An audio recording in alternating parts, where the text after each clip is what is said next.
How's it going, everybody? I hope you're having a fantastic day. I wanted to talk about a few underrated classes, 3 of them to be exact, and I feel a lot of people neglect these classes and they don't even try to get them, and I personally think they're some of the best classes in the game. I think they're up there, easily top 10 classes, if not higher. And I think a lot of people neglect them for 2 reasons. One, they get comfortable with their initial units they have, and they're like, I'm happy with this, it works well, I don't see any flaws, I'm just gonna roll with it.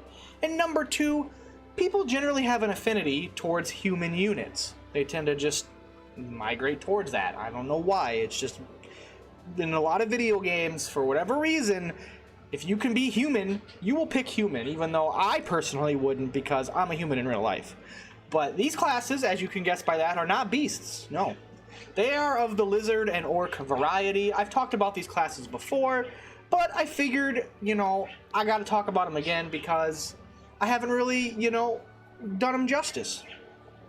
That's gonna be the Matriarch, Patriarch, the Hoplite, and the Juggernaut. Now, first, the Matriarch, Patriarch, which is probably the highest on the list. This is probably the best of the 3. I find it to be very, very underrated, but yet it's able to do things that make it just amazing. Now, not only is it a caster that has access to pretty much a lot of the good spells that you're going to want, not only you get single target and AoE, you also get the overpowered, amazing summon spells, which, I mean, that alone makes it worth using. But it has access to some unique auto skills, some unique passives. Ivory Tower, cause target to evade up to 3 physical attacks until next turn. And Intercession, grant negate to the caster to allow them to completely avoid the next magical effect. Which, both of those make this class one of the more tanky, survivable casters in the game. A caster that could be mid-line or even pushing frontline, and these proc pretty frequently, take a few hits and fall back, or avoid a few hits, I guess you could say. So, Matriarch, Patriarch, those 2 skills, and the fact that it has summons, I think make it one of the best classes in the game. And I think it's one a lot of people overlook, and if you're struggling or you want to try something different, you should use it. Now, the next one, Hoplite, is kind of similar. Hoplite is a very good 1v1 class, very good bosser class. It has access to Evade, which grants Nullify, allowing them to completely avoid the next physical attack. And then you have Apostate, render unit immune to up to 3 magic effects until next turn. And then we have Rapier Glance, which stop enemy units within 1 tile. Those 3 alone are the main skills that probably make the class shine, and I run them. There's some other options, but that's what's going to make it good. And when you combine these together and use this class the way I think you should do it, and other people have said similar things, and I've seen other people do this, is, it can 1v1 a boss, hold its ground, take hits, dodge hits, with stop being there, it can, make a unit not move. It's very good at that, and it's only available to orcs, lizardmen, the non-humanoid classes that aren't beasts, or the non-human classes, other humanoids. And I think it's very good. I think it's very good. It's not as good, in my opinion, as like a Matriarch, Patriarch, but it has potential to do things, especially the earlier you get it, the better. And I think a lot of people underrate it as well. Now, the last one, Juggernaut, kind of lives up to his name. You would think it's the super ultimate tank with that name, but it's not, but it's still really good.